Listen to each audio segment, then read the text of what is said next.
This is 101st Street and 5th Avenue. And to the right is Central Park. A lot of protection under the law when they use force, even if they use too much and end up killing someone.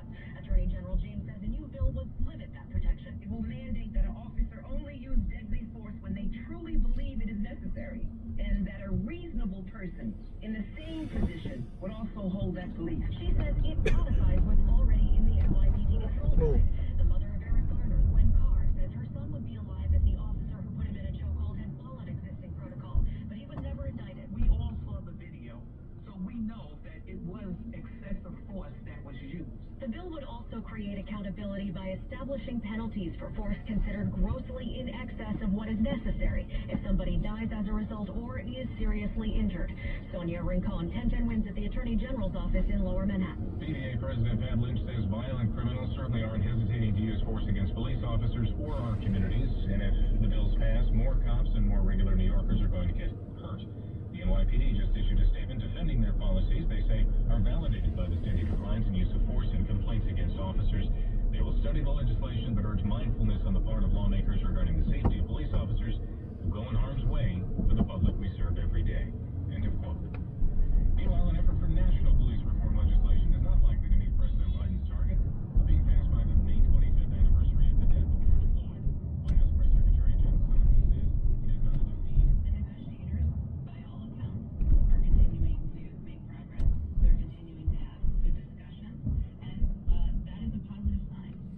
So, we're not going to slow our efforts to get this done, but we can also be transparent about the fact that it's going to take a little bit more time.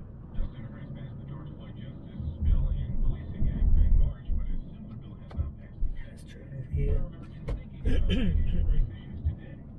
new poll from the Associated Press and NYC Center for Public Affairs Research found that about 6 in 10 Americans say racism in the U.S. is a serious problem, similar to the percentage that said the same thing 1 year ago. The figures broke down to 8 in 10 Black Americans, 2/3 of Hispanic and Asian Americans, and about half of white Americans. About 6 in 10 Black Americans also say they've been discriminated against when applying for jobs or while shopping. Americans are more likely than before the murder of George Floyd in police custody to say police violence is a serious problem. Some white respondents said the pandemic and the racial justice movement have forced them to struggle with the nation's history of racism in a way that they have never done before. Jennifer King, Washington. 71 degrees, sunny skies. We're going down to 63 in Midtown. Your activity 44 chances on the way with traffic and transit in just 2 minutes. Now this message, looking for non-surgical, drug-free solutions to your knee pain? Search arthritis.kneepain.com. Wins News Time 709. Every 2 minutes. This is 88th Street and 5th Avenue.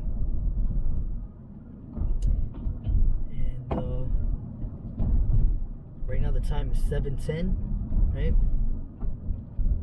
So it's moving pretty good here. If you go on the highways, you're not gonna be moving at all at this time. So it's better to stay on the local, believe it or not. You got a better chance staying local. Than taking it on. 5th Avenue is moving good.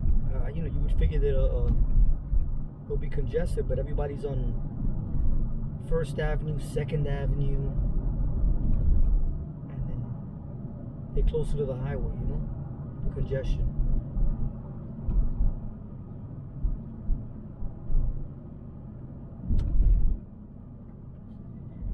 I hope you guys like riding with me through Manhattan. People that have never visited New York City, look, there you go. And it's the date is May 21st, 2021. So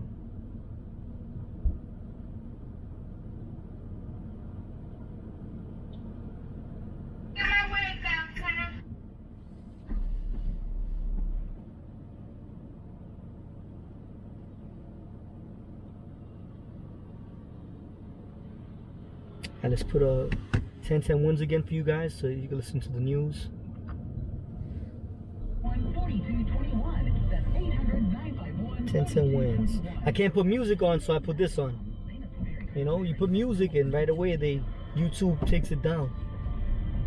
News time 7-Eleven. Traffic and transit from the 7-Eleven traffic desk. Here's Greg Rice.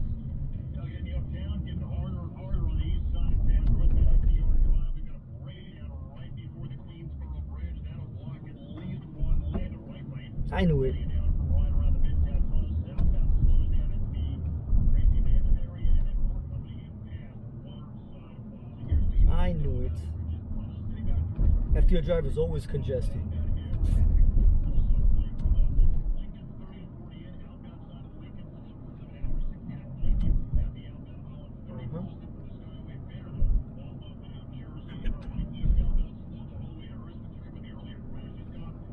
I gotta stop here. Traffic is sponsored by 7-Eleven. The 7 Now app from 7-Eleven. You can get free delivery on anything in the store with code FREENOW. 7-Eleven, take it to 11. Expires 6/29/21. Limitations apply. See 7 Now app for full terms. Limited delivery area. I'm Greg Rice on 1010 West. Now the AccuWeather 4-day forecast from meteorologist Brian. It's gonna get hot. Lane, a nice evening outside. Temperatures hovering close to 70 degrees. Still have a good deal of sunshine. It is going to be a mild night tonight with some clouds. Low 63 in the city. Will be in the mid-50s in some outlying areas. Tomorrow, a hot start to the weekend. Not all that humid, though. We'll have clouds and some sunshine. It'll be a spotty afternoon thunderstorm. High 90 in the city. 90, look at that. 90 degrees.